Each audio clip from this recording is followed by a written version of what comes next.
Hello once again, everybody, and thank you for joining me here on this Thursday, March 18th edition of ATS Radio. I'm your host, Adam Burke. I'll be joined today by Brad Powers, professional bettor and handicapper over at BradPowersSports.com.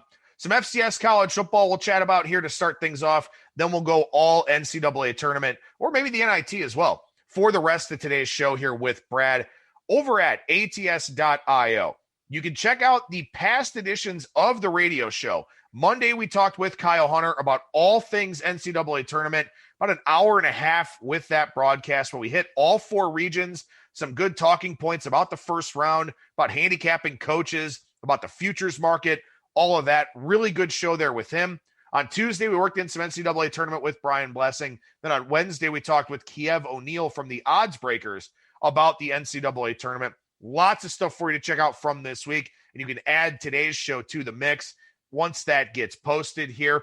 But also over at the website, my 2021 MLB betting guide, which you can check out in individual article webpage form. If you follow me on Twitter at Skating Tripods, my pinned tweet at the top of the profile has a link to the PDF, which you can download from my Google Drive. I did a great podcast, the Roto Wager podcast yesterday with Brian Seymour. That'll probably get posted here today. I got some other radio appearances I've done here of late. I'm going to be on the deep dive next week with Andy and Whale Capper. So lots of baseball stuff coming your way over the next week and a half from me. But in the meantime, you can check out that MLB betting guide over at ATS.io. Got previews of all four regions. NIT preview still relevant since we've only seen two games of that.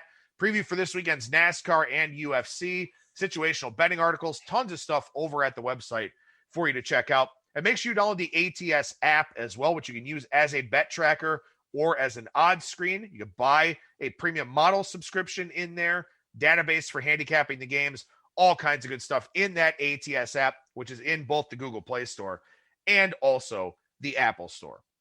With that, we bring on today's guest. That is professional bettor and handicapper Brad Powers from BradPowersSports.com. And Brad, how's it going today, buddy? Man, it's going well. How you doing? Doing well, man. Appreciate your time as always. You and I had a spirited and entertaining chat before we actually started recording here today. One of these days, I'll just accidentally hit the record button and people will be able to hear what we talk about before we actually do the show, although I'm sure that might ruffle some feathers out there as well. But one thing that we wanted to make sure we talked about on today's show, FCS college football is going on, but FBS college football will be here before you know it, about 5 months and a couple of weeks until the start of the season. But right now we've got a lot of spring stuff going on, and you just released a very fine publication over at BradPowersSports.com. Yeah, I appreciate that. And, you know, a lot of times I get it, the NCAA tournament, and deservedly so, gets all the attention this week. But, I mean, we are approaching spring game season. In fact, a couple of Power 5 teams have spring games this Saturday, actually on TV, believe it or not. So, you know, I think it's always a decent time to release some early numbers. And while it's not my final numbers, it's more of a first draft. I think it's probably the best first draft of power ratings out there in the market. So not only is it my early power ratings, but also, you know, season win total projections, strength of schedule ratings.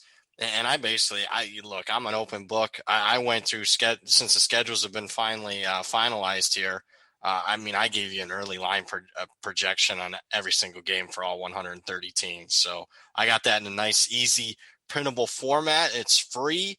You can check it out on my Twitter at BradPower7 or go to Brad Power Sports and check out the free info. But pretty much if you want to jumpstart, if you're not a college basketball guy, and I know a lot of you still are college basketball guys, but there's still college football and college football only people. And if you want to get an early jump on the 2021 season, my free spring guide, we'll get you in that, and we'll move you in that direction as far as from a Vegas take, a gambling perspective. This is unbelievable, man. As I'm taking a look through this, as you said, you've got all the team schedules in here, your projected lines, all the win total numbers, and the win totals will probably come out here, I would think, within a couple of weeks of the end of the NCAA tournament, because you know, we do have the NFL draft and there will be a lot of prop betting and stuff like that with that. But, you know, I think we talked about this a lot. The offseason markets have really been accelerated over the last few years. So I would think that, you know, we probably wind up getting some of these season win total numbers out there. And as I'm looking through here, both of us MAC guys, I went to Akron, you went to Bowling Green, and looks like things will not be good again this season for our two alma maters. Akron, you have down for 2.83 wins, and Bowling Green 1.62. Yeah, it's Bowling Green is Akron got the best of Bowling Green last year, and what a 31-3 performance there. And I'm not going to get into it because it's going to sound more like a fan, but it is my alma mater. I did pay money to go to school there, and when I went to school there, keep in mind Urban Meyer was there, and then he set it up for the next coach where it was very successful all throughout college. And then after college, I mean, you're hiring guys like Dave Clawson, who's now the Wake Forest coach, and Dino Babers, who's now at Syracuse. I mean, it was a good 15-year run there for BG, but the last 5 years, probably the worst 5 years in the history of the program. And this year's not going to be any different. You'll like this, even though Bowling Green hosts that Akron game. I mean, I got, Akron the favorite there. I think Akron right now is in a little bit better shape than Bowling Green. Bowling Green's arguably, with Massachusetts probably, and maybe New Mexico State, the three worst teams in the country. Akron's slightly above that now. Yeah, I'm looking here at your power ratings. And again, this is a full 1 through 130, and you even have lines for the FBS versus FCS games in this guide here. The bottom 5 in the country: UTEP, New Mexico State, UMass, UL Monroe, and Bowling Green. So just to illustrate here for listeners, this isn't just Power 5. This isn't just the best teams in the country. And by the way, you do have Alabama, about a 5-point favorite on a neutral over Clemson in your early numbers here so far. But this covers everything, and this is a really phenomenal piece of work. And, I'm not really ready to start diving into my college football power ratings yet. I'm kind of focused more on the NCAA tournament, getting ready for the baseball season. But when I do put together my power ratings over the summertime, I will outright tell everybody I absolutely use your numbers as a guide. So if you want to get a jump on the college football season, maybe you're not a baseball guy, maybe you're ready to turn the page from basketball quickly after the tournament's over, this guide will be a big help for you. And kudos to you for getting it out early here, and also for all of the information that's in it. I appreciate that. And keep in mind, my power ratings are a living organism. That, you see those power ratings in there, it's a good starting off point.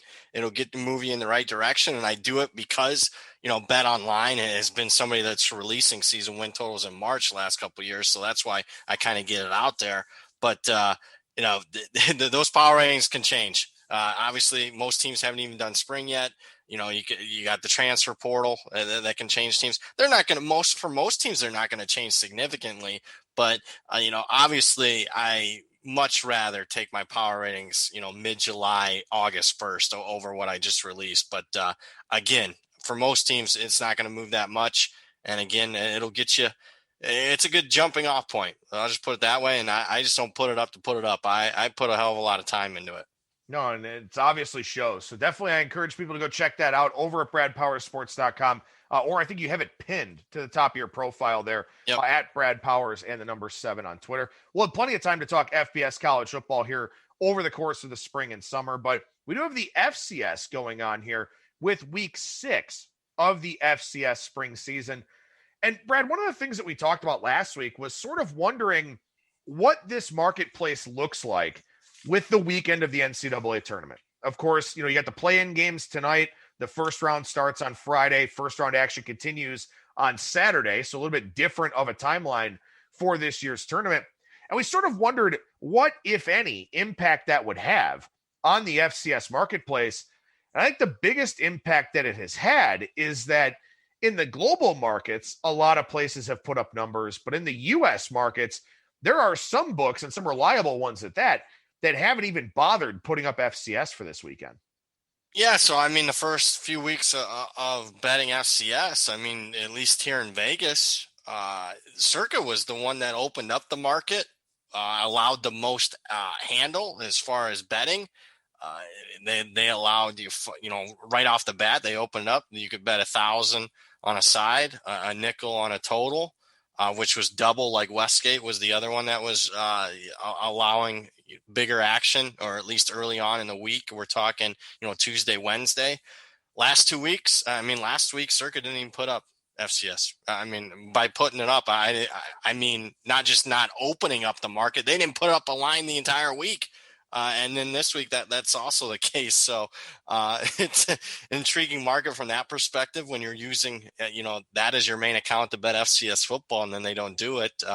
Let's just say that head scratcher for at least me. They can do whatever they want. I mean, you can run your business however you want, but I just find that intriguing. So yeah, and I'll say this: Pinnacle, first couple of weeks, one of the sharper offshore books, they were posting numbers. They didn't post numbers until game day, Saturday last week, and they don't have numbers up right now. So you can tell the focus the last couple of weeks with conference basketball tournaments last week, NCAA tournament this week. The focus for most of these books has been, and probably rightly so, on college hoops. And it also goes to show you, from what I'm hearing, is the handle isn't there for these FCS games. The only people betting these are sharper players, so it's probably a lost leader for some of these books, because if you're only getting sharp money, there's a good chance that they have better information than what the individual book has. I mean, until the playoffs, I don't think the public's going to get involved. So I expect probably more of this to continue throughout the next few weeks. Yeah. And, I sort of started thinking about this in terms of when I was handicapping and writing about the KBO last year, when everything was shut down pretty much across North America and across Europe. But the Korean baseball organization was playing. And it was one of those things where it was the only thing that was really driving any sort of weekday handle for the sports books. They were getting maybe UFC, NASCAR was kind of coming around, and they did have some weeknight dates as well. But really, it was the KBO. And the only people that were really attacking the KBO market were people getting out in front of the numbers, people that were modeling it, stuff like that, to the point where they just increased the VIG and just kind of tried to hold on because it was one of the few, revenue and volume drivers for them. This is entirely different, where this FCS market, as you mentioned, is a lot of sharp guys who are getting a lot of the best of the number. And I know you've got a pretty eye-popping stat about that we can talk about in a second, but you are not getting any public involvement whatsoever this weekend because of the NCAA tournament. So, like you said, it's probably something that, is by and large in the red for a lot of the operators that are out there. And they won't bother with it. You've got to do so much with in-game and second halves and all that for the NCAA tournament that, these games become an inconvenience in the FCS. They become a nuisance. And so, I wonder if maybe that dynamic changes when we get to next weekend and we've got, fewer games, fewer teams in the NCAA tournament and all of that.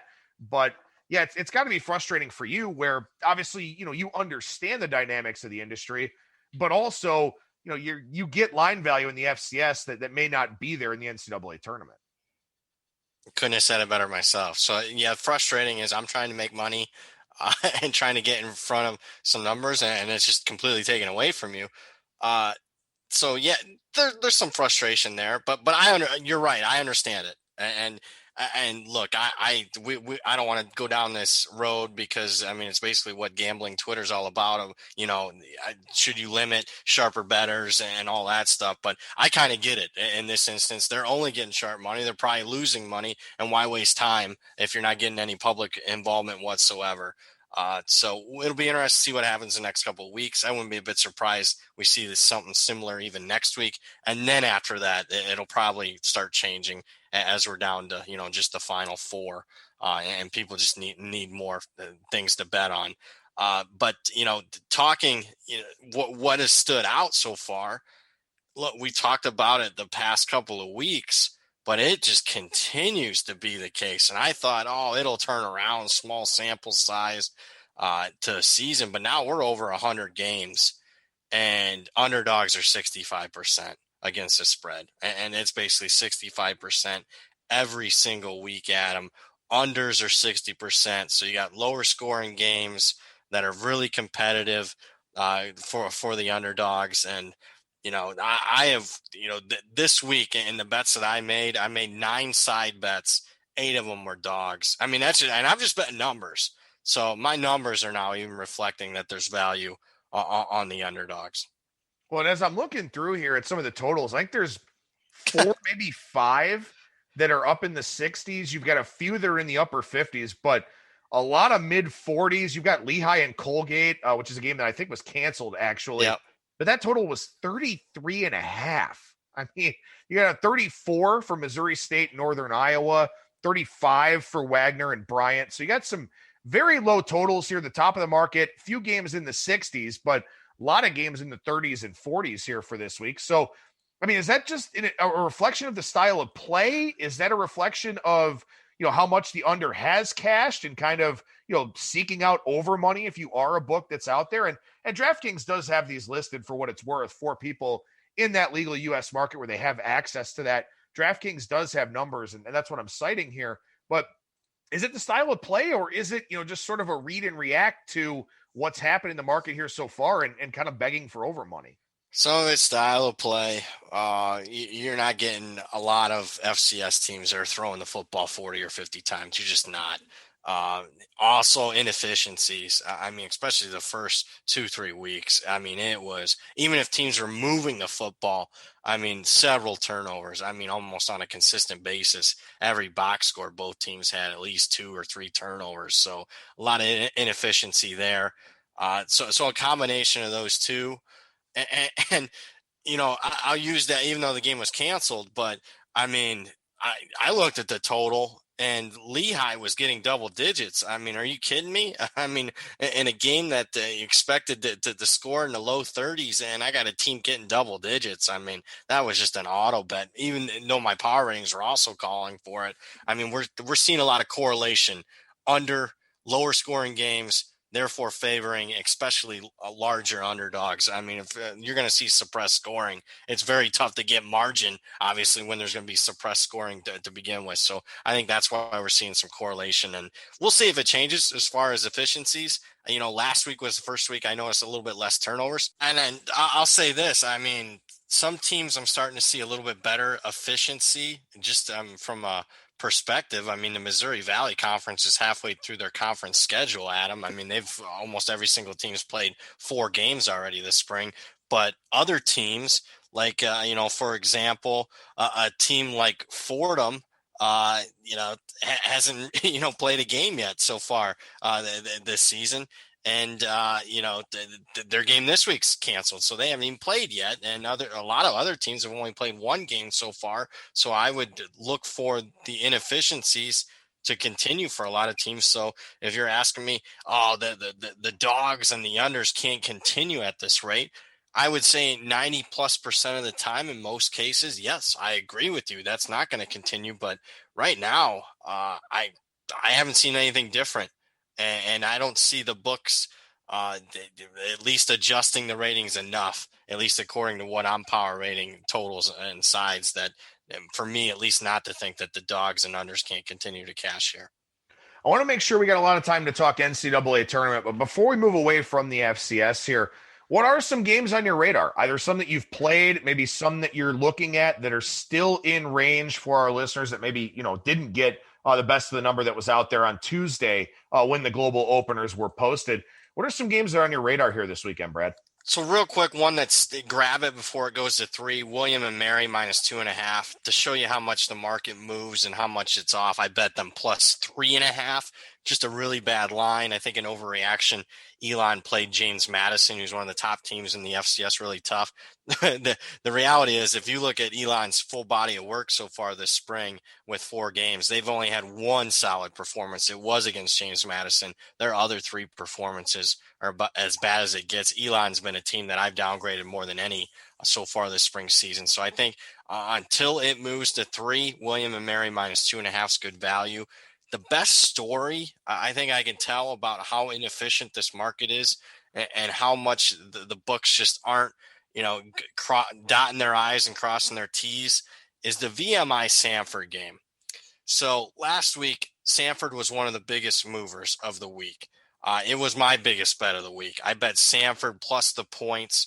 It was like +5, 5.5 against Wofford. Samford closed the favorite. That's how much the line moved. And, what I saw this week was the books shaded this Samford VMI game to Samford.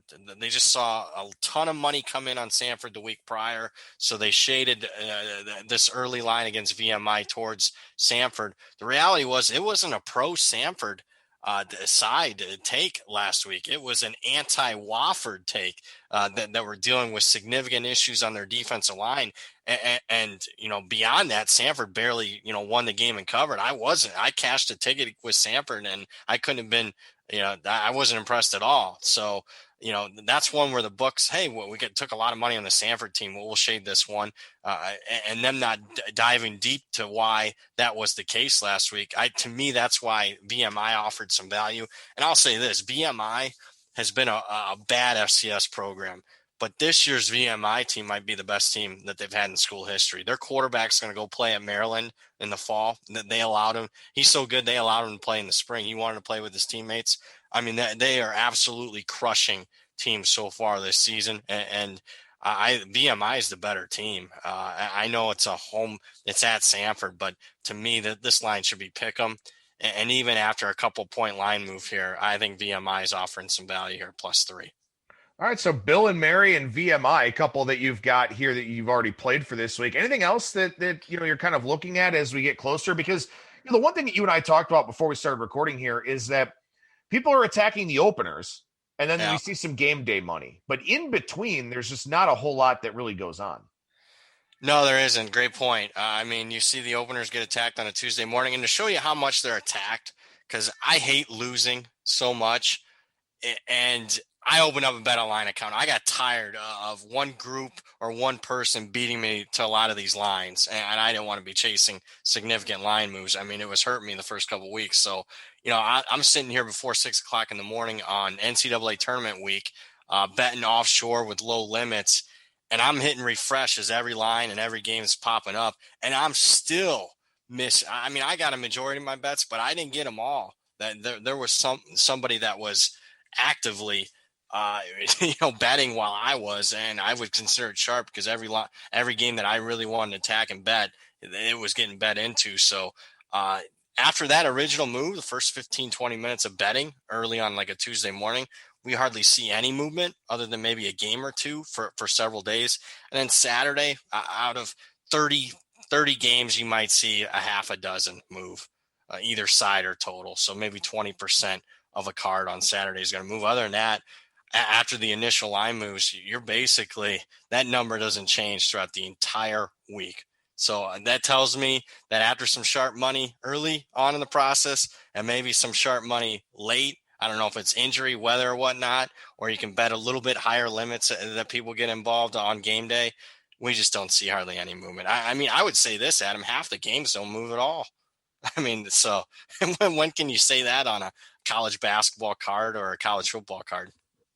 All right, so let's talk about the college basketball card here. And something that, I finally started to illustrate on yesterday's show, something that I definitely did not talk about as much as I should have early on in the week, is that not only is the NCAA tournament unique for a variety of different reasons, you know it, I know it, we all know it, but these lines are up for several days in advance of the games. I mean, this feels a lot more like college football than it does college basketball for this first round, because everything went up Sunday night as Selection Sunday was going on. Maybe some books waited to post until Monday morning, but everything's basically been up for 4, 5, 6 days by the time these games actually tip off. And that's something that's really interesting, not only to watch what happens with the line movement, but just simply the fact that these games get such a exorbitant handle because they're up for so long. So this is such a unique animal in college basketball. I just kind of wanted to get your take on that. It is. And talking with bookmakers, you're talking the difference between, and we won't compare it to a random mid-major game on a Tuesday night, but let's talk, a big game on a Saturday in college basketball in February or January. The difference they have told me between even a big college basketball game on a Saturday in February compared to what gets bet on any of the NCAA tournament games, you're talking 10x, 15x on these games. So 10 times to 15 times over a major college game in the regular season. So a whole hell of a lot more money because you got an entire week to bet into it, and because it's the one time where the public really gets heavily involved in college basketball. So you do see some line moves early on, and I always consider them sharp. The people betting on Selection Sunday, 20 minutes after the game's announced, that's sharp money. That's professional money. But what you do really see is a lot of chasing, Adam. You see that line trickle throughout the course, and then game day, it continues to get bet down. I find myself a lot of times, because I know it's the one time where the public does like betting underdogs. In any sport, it's the one. I find myself betting underdogs early in the week, as early as possible. And then I find myself playing a lot of times, not all, but to sometimes playing back the favorite on game day because the lines move so much. Well, and then, the NCAA tournament, a different kind of animal, because you get so many of those trendy underdogs that people want to play, to the point where, in that 12-5 game, the 12 is almost always coming down. If you get an interesting 13-4 game, the 13 is going to come down. And of course, we've seen that here to a degree this week. We've already seen some of the buyback. And something I do think is interesting here as we look up and down the card for Friday and Saturday. The first 4 games have moved a fair amount. Drake's taken a lot of money. Michigan State's taken a lot of money. But really, for the most part here, there aren't a lot of first-round games that have moved significantly. And by significantly, I mean, moves of 2+ points. A lot of games are kind of, have seesawed back to where they opened here, or some games that have maybe moved down that maybe you expect to come back up a little bit. Does seem like at this point in time, the numbers for the first round that the books put up have been pretty good by and large. Yeah, I would say once the consensus opening came up, I mean, there were some opportunities right when the games are getting announced at books like a Circa. They had some lines that were off, in my opinion. I'll give you a couple that I bet that have been off more than 3 points. So Loyola Chicago, they opened to pick them. I didn't get to it until it was 1. That one's moved significantly. It would already had moved a couple of points, and then because of the Georgia Tech, missing one of their best players, it moved another. And then the other one was Ohio against Virginia. We saw Ohio plus 10.5. That's down to 7 now. So there has been a couple, but you're right. After the market settled down, I would say Monday afternoon, we haven't seen too much line movement. I think Colorado took a little bit of money this morning, but the last couple of days haven't seen too much, hardly at all. That will change tomorrow. Limits will go up, so you'll get more syndicates getting involved.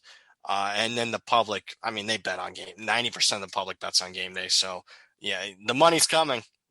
Just right now, I don't expect to see too much line movement unless it's a COVID issue or an injury here on any of these games until tomorrow. Yeah, and of course, the staggered setup, the staggered format, guys are just betting right before the game starts. I mean, they're just kind of going down the card, just sort of betting right before the game starts and all that, because, you get a lot of recreational money here that they don't necessarily, they want to make money. Everybody wants to make money, but they don't necessarily care so much as just having action on every game, because some people will bet every game in this tournament just because they can. And you're not going to find value on every game in this tournament, as we know. But let's start with a look at the West region here. We'll do what we've been doing throughout the week, taking a look at the West first, then going counterclockwise through the other regions here. And been a little bit of an interesting show so far. My power went out right after we started recording. Apparently, I don't have much lung capacity today for one reason or another. So we'll try to soldier through this the best we can. But in this West region here, the big story, and we've beaten this angle to death already, and if you want to follow up with it, you certainly can.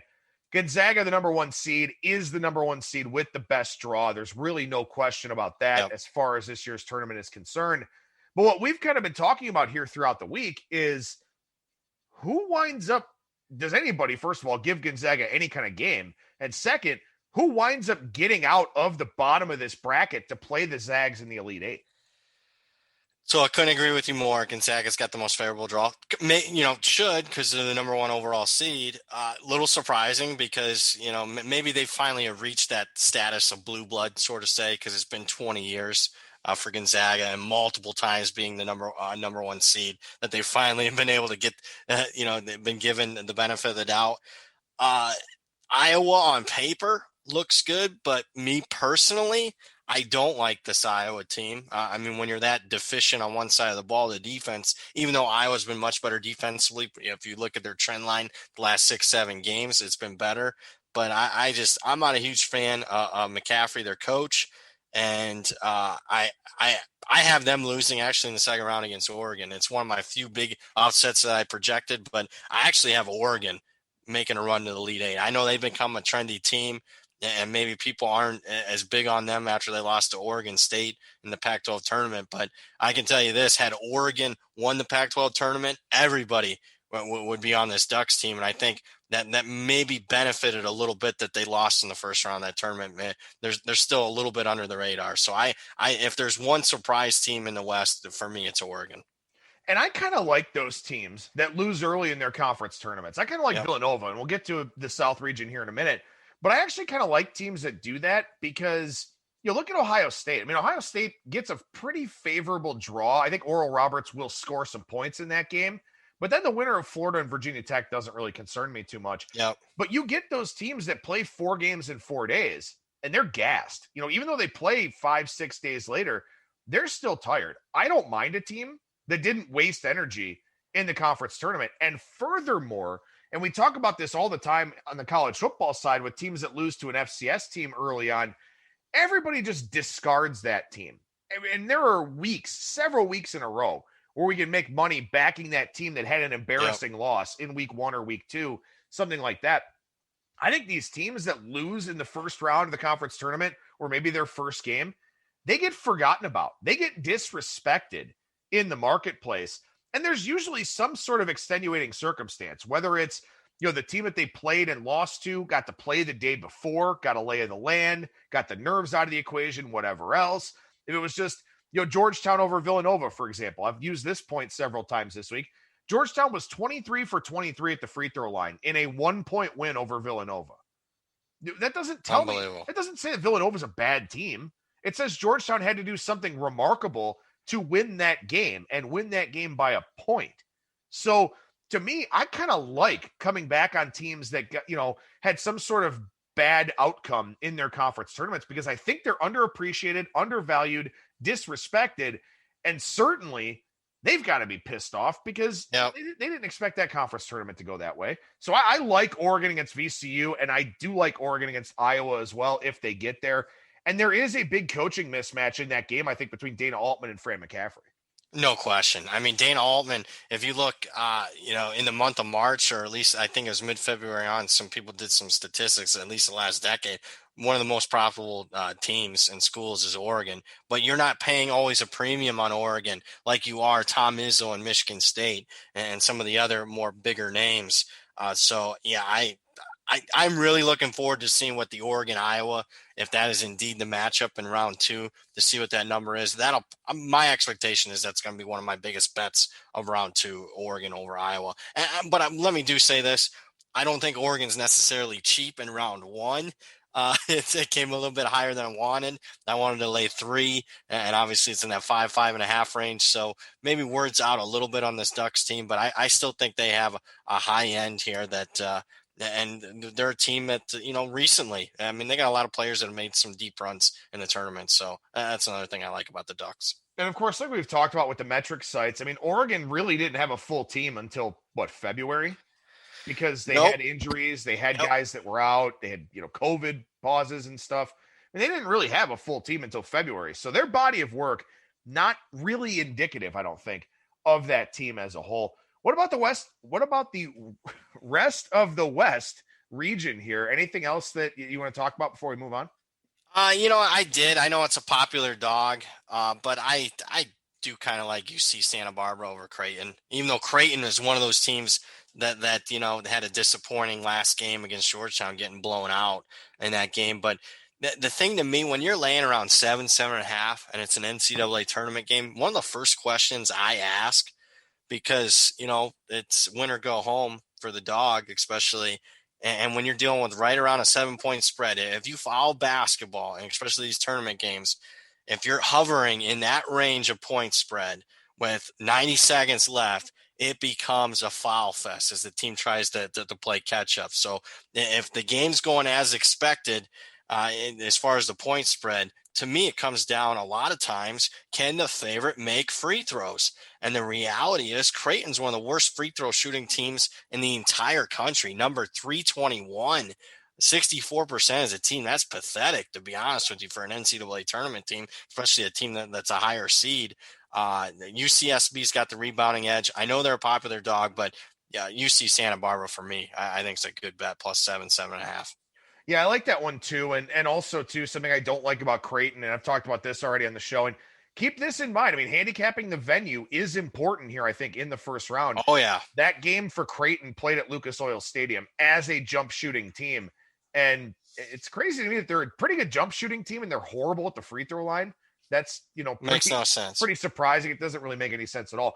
And you also wonder here, and motivation is more of a thing in the NIT. Everyone should go to the NCAA tournament motivated, trying to win games.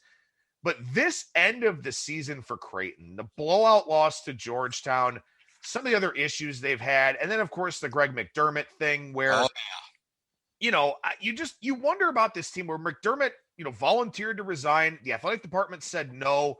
He allegedly had smoothed it over with the players, but then they still give him a 1-game suspension.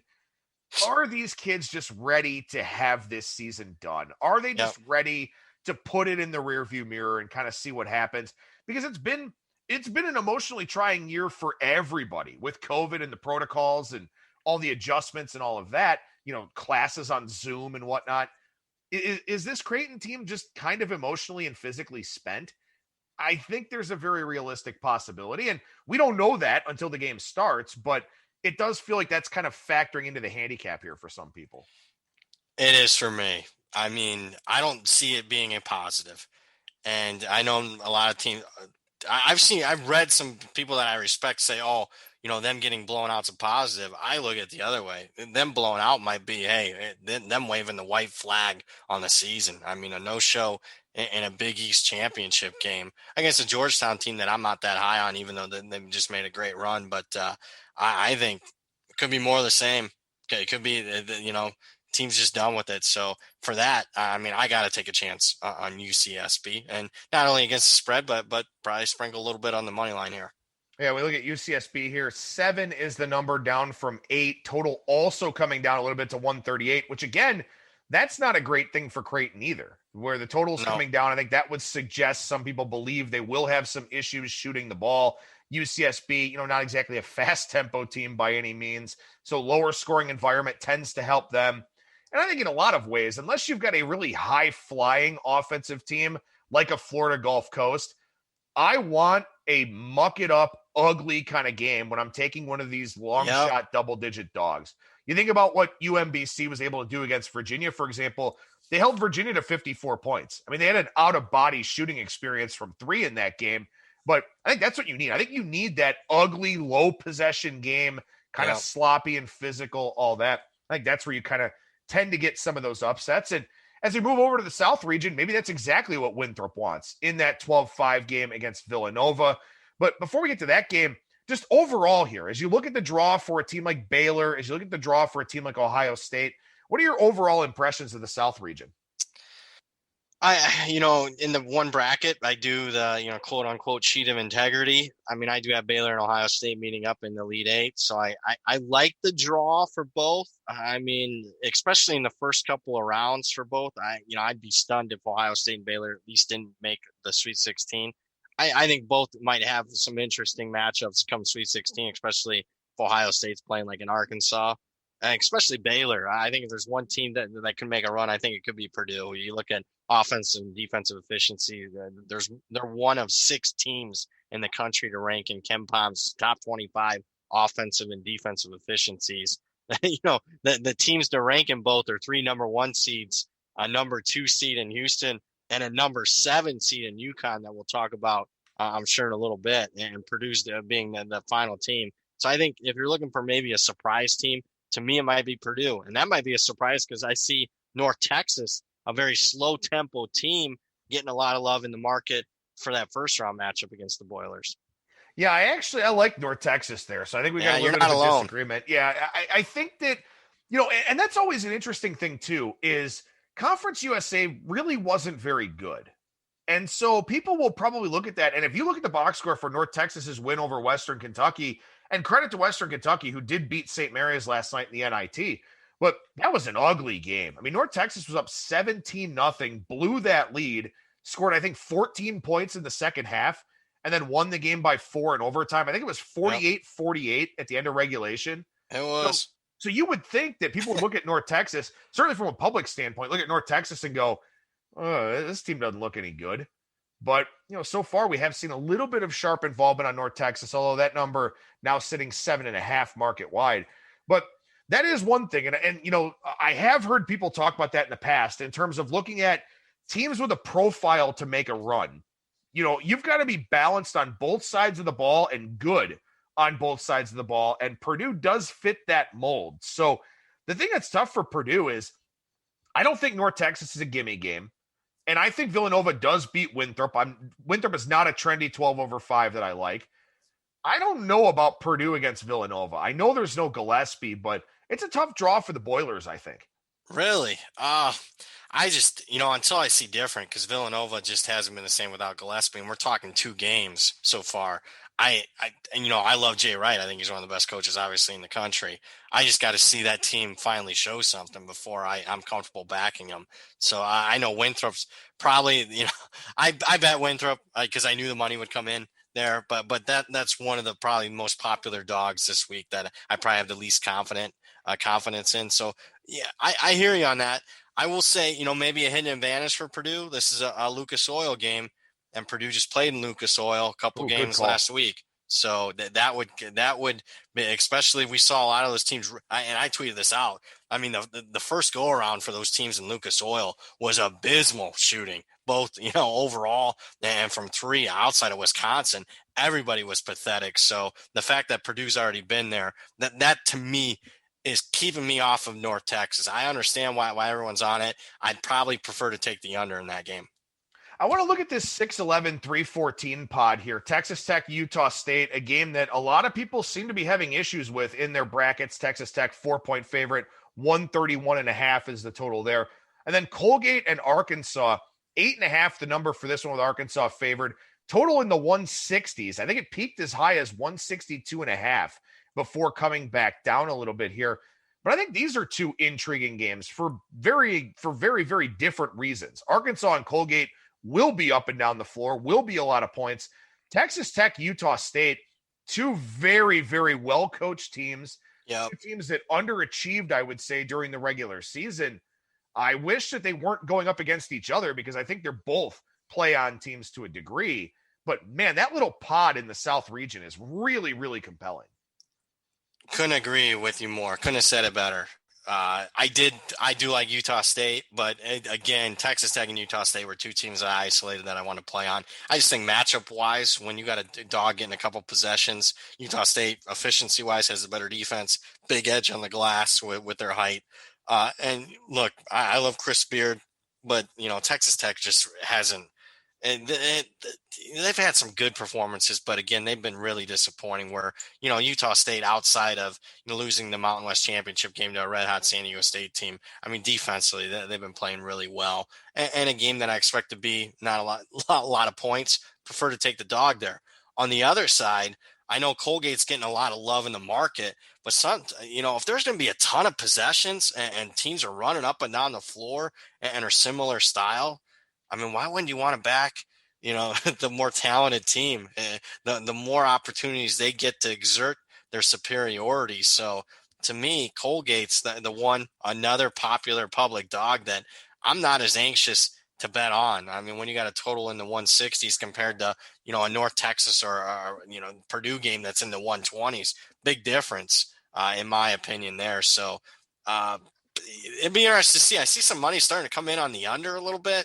I want to play over, but I don't want to play over 160.5. If it gets below 160, lean over there for me. My preference out of those 2 games, though, would be Utah State +4. Yeah, I like Arkansas in this one. I really do. There you go. And that's the thing, exactly what you said. The better team is the better team on every single possession, at least on paper, right? So Yeah. when you're going to have a game played to a lot of possessions, then to me, I want the team that's better. And the team that's better in this case here is Arkansas without question. And this is an Arkansas team that, look, I mean, they haven't made the NCAA tournament in a few years. They were there in 2018 as a 7 seed, got blown out by Butler. They've really never gone on that much of a run here, dating back to, really 1995 when they made it to the national championship game. So it's always interesting to look at those dynamics too, of teams that are in the NCAA tournament for the first time in a long time, or teams that are regularly in it, but don't really have success when they get there. And, just sort of the extra little push that kind of gives. Those are, kind of more narrative based angles than anything else. But to me, I look at Arkansas, and this is the best team that program's had in a very long time. They're not overlooking Colgate. It's not going to happen to me, to where I don't think they're vulnerable for an upset. And for me, if I bet on Colgate in a game in that kind of environment, I need to believe that the Raiders can win that game, and I don't believe that they can. Yeah, and I'm a big believer in Eric Musselman. I mean, who is at Nevada and has tournament experience, and he's doing a really good job. I do expect them to be highly motivated. And, they were playing, outside of losing to LSU in the SEC tournament. I mean, that was a red-hot team that won 9 games. So they're 9-1 in their last 10 games. So they're playing their best. Another thing I'm kind of intrigued on, Colgate only played conference games, Adam, and only played 15 games. So I don't have, and this could go down another rabbit hole, I don't have, any non-conference information on Colgate. And maybe their conference just sucked at the Patriot League. So I'm kind of, a little bit cautious betting those teams that had zero non-conference games and only played 15 games in total. I think there's a little bit more of a question mark there. And one thing I want to get to quickly, best advice I could give anybody, if you're really into beating numbers and beating the market, I would say this: with limited non-conference action this year, if you see a conference, I'll just use the Big Ten as an example because they got the most teams and they're regarded as the best conference this year. If you start seeing those Big Ten teams line up and start underperforming, starting with Michigan State tonight, and say a couple of the other teams on Friday start underperforming, I fully expect money to come in against or on, depending on what they're performing relative to expectation. That is something really to keep an eye on with no non-conference or little to none this year. I do think you'll see some people looking to line up to bet on or against certain conferences. No, that's an excellent point. And to your point about Colgate here, I mean, they played 3 teams in the regular season. They played 4 against Army, 4 against Holy Cross, 4 against Boston University. They played BU again in the Patriot League tournament, then Bucknell, who is not the Bucknell we remember as a team that wins this conference and gives somebody a game in the NCAA tournament. And then they played Loyola Maryland. They haven't played a team outside of they haven't played a team in the top 180 yet. And Arkansas, of course, a top 25 caliber team. So more fuel to the fire there in terms of fading Colgate. I'm with you on that one. And we'll see how that game plays out. We move down to the Midwest region. And honestly, I've lost track of time with how long this show's going, with the power going out, the interruption and all that. So if it winds up being long, I apologize to our listeners here. And I apologize to you as well, Brad. But the Midwest region here, Illinois, the number 1 seed, with a pretty tough draw, I think. It does seem now like Georgia Tech probably loses to Loyola Chicago. They'll be missing Moses Wright in that first game at least, if they do wind up finding a way to win that one. Tennessee and Oklahoma State certainly provide some challenges if they do wind up making it to the Sweet 16 for Illinois. But, top to bottom, this is a pretty balanced region overall, I think. It is, but I still like Illinois' draw here. I mean, Oklahoma State maybe. I mean, just from a matchup perspective with Cunningham versus DeSumo for Illinois, that would be nice. But I think Illinois is still superior. And we'll see. Oklahoma State's an inexperienced team that, even though they have one of the best players in the country, I wouldn't be shocked if they lost their first round game or second round game. So I like Illinois' draw here to get out of it. I mean, Houston would concern me a little bit, but it's balanced in the fact that there's a lot of solid teams, but I don't see anybody, that's in Illinois' range. So I fully expect that I will be stunned if the Illini don't come out of the region. Yeah, I like the Illini. I like the Illini to get to the national championship game too. I mentioned early in the week I've got Gonzaga over Illinois as far as my national championship. I have Illinois over Gonzaga. All right, well, there we go. And I just play different because I probably would favor Gonzaga. I would favor Gonzaga over Illinois, but I just know a majority of the bracket is going to have Gonzaga, and I still have one major question mark on Gonzaga. Haven't played anybody in 2 months, and Illinois has. I mean, hell, Illinois played without their best player and won by 23 at Michigan when Michigan was red hot and playing as well as anybody in the country. To me, I took Illinois over Gonzaga. I know most are going to have the opposite. So as far as some first round matchups here go, I'm really interested to see what happens with this line as we go forward here for Oregon State and Tennessee, because you've got this number at 9. It looks like a big number for Rick Barnes, who was not good in the NCAA tournament at all. But Oregon State pulled a Georgetown and played well for a week, and here's where we find them. So I'm curious to see what happens with that. Also, because of the name value of Cade Cunningham, you would think that a lot of public players are going to take Oklahoma State here, seeing that it's only 7.5. But it is intriguing to me that the market came in early in the week on Liberty to take this number down a little bit. That's another one of those little pods that kind of intrigues me. Yeah, and I'm going to be on both dogs. Right now I prefer Liberty just because they got tournament experience. They made a run a couple years ago. Oklahoma State hasn't made a run since 4 years ago, and they're basically dominated by underclassmen led by Cunningham. Liberty, my preference, Liberty runs a really slow tempo, number 348 in the country. Tough to get margin when you're we've already talked about this. Tough to get margin when you're not many possessions in a game. And then, the one reason I like Oregon State over Tennessee, it's just not – you look at Tennessee's inefficiencies on the offensive side. I mean, if you're stack ranking the top 25 teams in the country, I would say Tennessee's offense is the worst out of any of those 25 teams. And then both teams run a slow tempo there. So Oregon State's the play for me. So both dogs in that little pod. What about the bottom of the region here? You got the 6-11 San Diego State and Syracuse. And, we've talked about this throughout the week here, that a lot of people think Syracuse has no business being in this tournament. But, they're not that big of an underdog in that 6-11 game to San Diego State. I think Morehead State could have been dangerous, but I think West Virginia is kind of a tricky draw for them. Yeah. Houston and Cleveland State, and then Clemson and Rutgers all the way down at the bottom there. Anything about the first round games or about those, 8 teams that you're kind of looking at?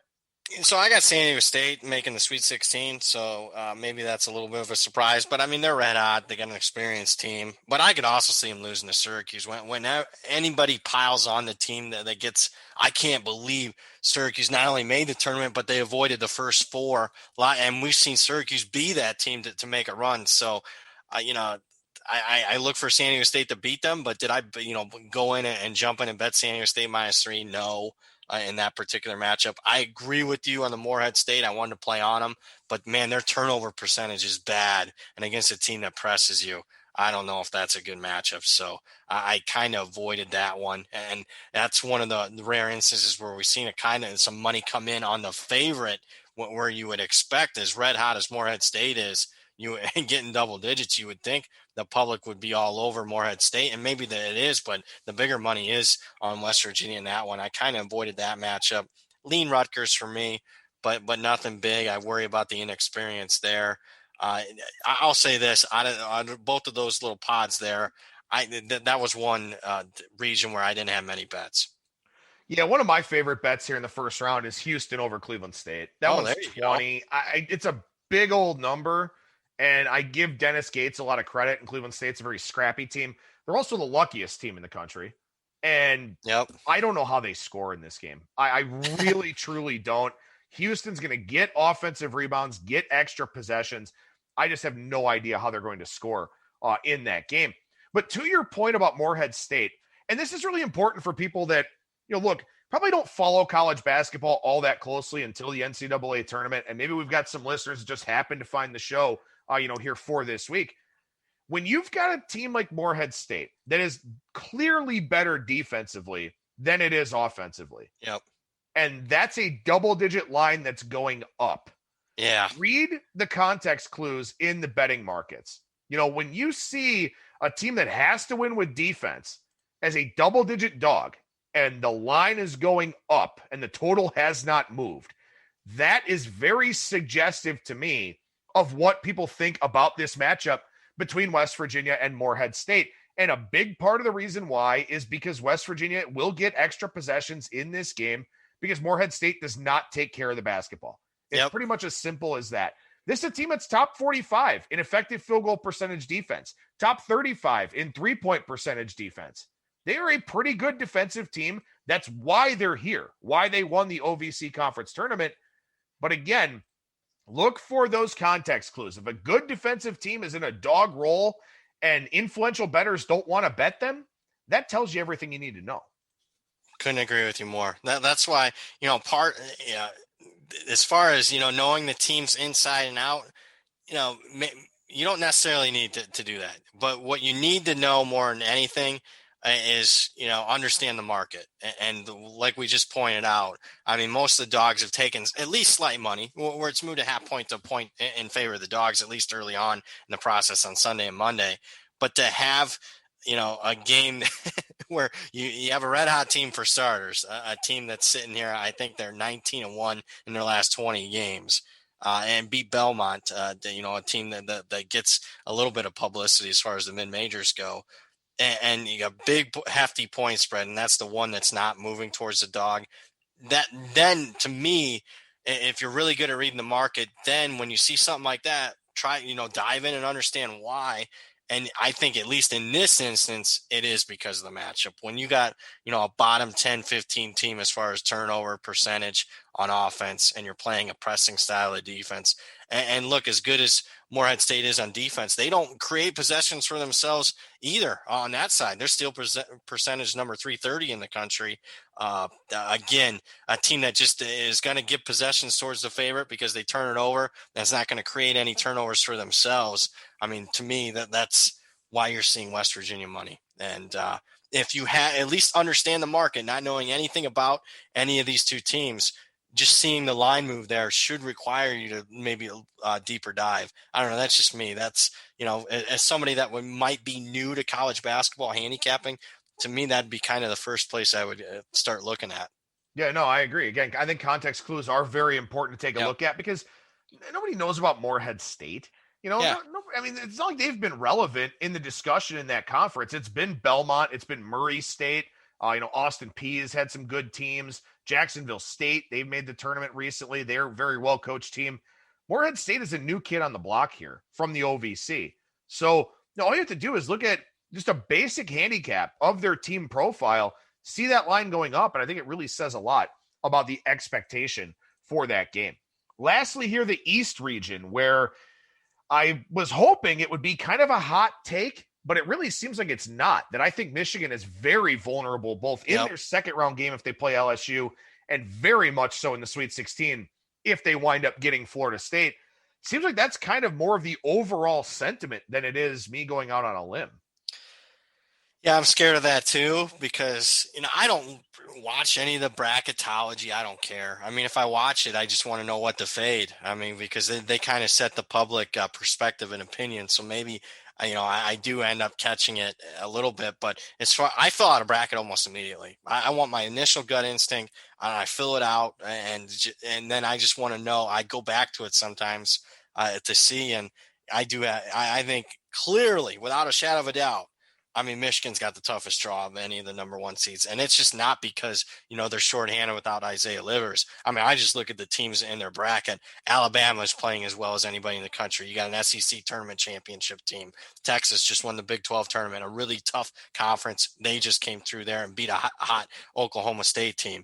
And then I just think matchup-wise, the team that if they play to their capability, that could give, make a real big run. If you're looking for a 4 seed or lower to make a real big run in this tournament, to me, it's Florida State, a team that's really tall, really deep, and a team that under Leonard Hamilton here, at least recently, has made some deeper runs, haven't broken through and gotten to the Final Four, but have been close. Yeah, Florida State is my, team. to make it to the Final Four. They're the one surprise team that I ended up picking. The problem is I see a lot of people are picking it, so I'm a little concerned in that regard. But going back to the Michigan thing, I mean, they got to, whether it's St. Bonaventure or LSU, that's a really tough second round game.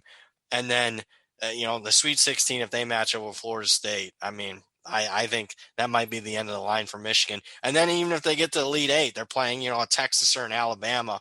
It's just a really tough road for the Wolverines. And I'm sure you being an Ohio State fan, I'm sure you're really sad to see that be the case. Oh, I'm devastated. I'm devastated that basketball school might be a number one and not even make it past the Sweet 16.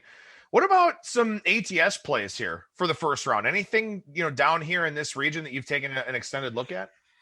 So my favorite play in round one, and now I'm a little concerned because their point guard's still in concussion protocol. He took a nasty hit in their last game. But to me, my favorite, knee jerk, I love this matchup. I love this team. It's a short spread, was Connecticut. I laid 2.5. Actually laid 2 at a really early number, and then bet even more at 2.5. It's up to 3 now. If RJ Cole, their starting point guard, if he's out, I still like Connecticut. If he plays, it's by far my favorite play around one. And to me, I kind of briefly mentioned it earlier, but there's there's only 6 teams in the entire country in the top 25 offense and defense as far as KenPom's adjusted efficiency rankings. These are the 6 teams: Gonzaga, Michigan, Illinois, 3 number 1 seeds; Houston, a really good 2 seed; and Purdue, a 4 seed. And then UConn's the other team, a number 7 seed. So I think that they're mispriced in that regard. They're also clearly mispriced because they played 8 games this season without their best player, Bouknight, who's a guy that averages 19 points per game and 6 rebounds per game. They went 4-4 without him. With him in the lineup, they're 11-3, and the 3 losses were to Creighton twice and Villanova. All 3 of those losses were competitive. And keep in mind, Creighton and Villanova, when healthy and everything going all right, I mean, both of those teams are top 20 caliber. So to me, and then matchup wise, huge advantage for them on the glass. Just add it up for me. I mean, if RJ Cole plays, it's by far my favorite bet around one. If you're going to lay the 3. Well, I'll say this about BYU though. You're talking about teams that are in the top 25 in adjusted offensive and defensive efficiency. BYU over at Bart Torvik, 25th in offense, 28th in defense. Over at KenPom, 28th in offense, 26th in defense. I mean, they're right there on the cusp of a lot of those teams that you've made a case for. So I guess maybe that's sort of my devil's advocate point here to make a case about BYU, who I think has a good chance in that 11 game with the winner of Michigan State, UCLA. And then I'm not super sold on Texas, even though they did just win that Big 12 tournament. So BYU, I guess, maybe kind of my sleeper to come into the Sweet 16 there. But I do think Alabama, would take care of business there in that Sweet 16 matchup. And I do think Alabama would be my team to make the Final Four out of this East region here. Brad, anything else you want to finish up with here for the NCAA tournament as we've started up our 3rd Zoom to finish recording this edition of the show, thanks to the power issues here in my neighborhood? No, I think we've covered, pretty much everything, giving out some bets, giving out some, thoughts on the overall thing, some sleepers. I think it's been a good pod. I think so too. And I appreciate you sticking it out with me here and your flexibility with the weather-related issues that we've had with today's edition of ATS Radio. And Brad, as we mentioned at the top, what feels like 3.5 hours ago here, you've got the spring guide over at bradpowersports.com. And that's a really big selling point, not only for the website, but also for the work you do as a whole. Yeah, so that's up there for free as far as just college football. And that's the FBS level, season win totals, power ratings, you name it. It will get you covered for 2021. Now, on top of that, I am running a March Madness special where you just get all my picks, all my bets, including my bracket. I usually do quite well with my bracket. We'll see this year. But I will have at least a lean on all 67 NCAA tournament games. You mentioned it earlier, Adam. People want to bet every game. I feel that. My customers want to bet every game. Sometimes I want to at least have pizza money on almost every game. It doesn't mean I got a big bet on every game, but you'll get all that and more. That's $49. And you're also covered not only for the NCAA tournament, all the other tournaments, and then you're also covered through the FCS end of the regular season and the national championship game in mid-May for the FCS. So that's $49 bradpowersports.com. If you don't want to pay for anything, I can promise you the spring football preview guide for free. That is worth it's not, well, obviously it's not worth anything I'm giving away for free, but you'll be pleasantly surprised. I'll just put it that way. I think it's worth a lot. One thing I'll ask you here real quickly before I let you go. I see that the CBI schedule is out for Monday. Stetson and Bowling Green, Coastal Carolina, Bryant, Longwood, Pepperdine, and then Bellarmine and Army. Do you want to deep dive on those 4 games before we sign off, or are you good for it? Not yet. I got to do some reading. and to put in perspective, normally I have my biggest bets of of March, NIT, CBI, CIT. This year, I'm not sure that's going to necessarily be the case because the NIT's all basically in a couple locations and you don't have hidden home court advantage. And if you didn't want to play in the NIT, you just simply didn't go to the tournament, unlike past years where you got some teams that want to be there, some that don't. So I probably am not going to have as many NIT, CBI, and CIT picks like I normally do.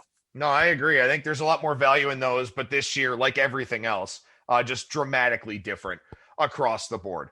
Brad Powers, professional bettor and handicapper over at bradpowersports.com, at Brad Powers and the number 7 on Twitter. Brad, appreciate your time. As I said, appreciate your flexibility and sticking it out with me here. Thank you so much for that. And we'll talk to you again next week.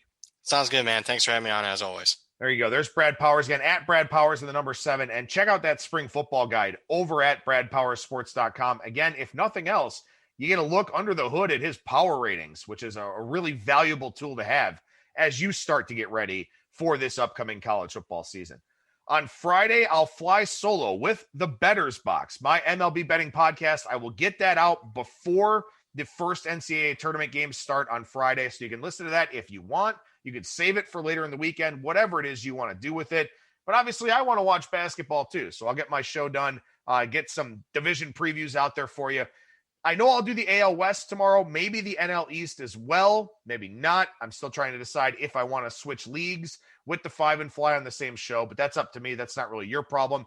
But in any event, we'll have the Bettors Box for you on Friday to wrap up this week on ATS Radio, and I think it's been an outstanding week on the shows here so far.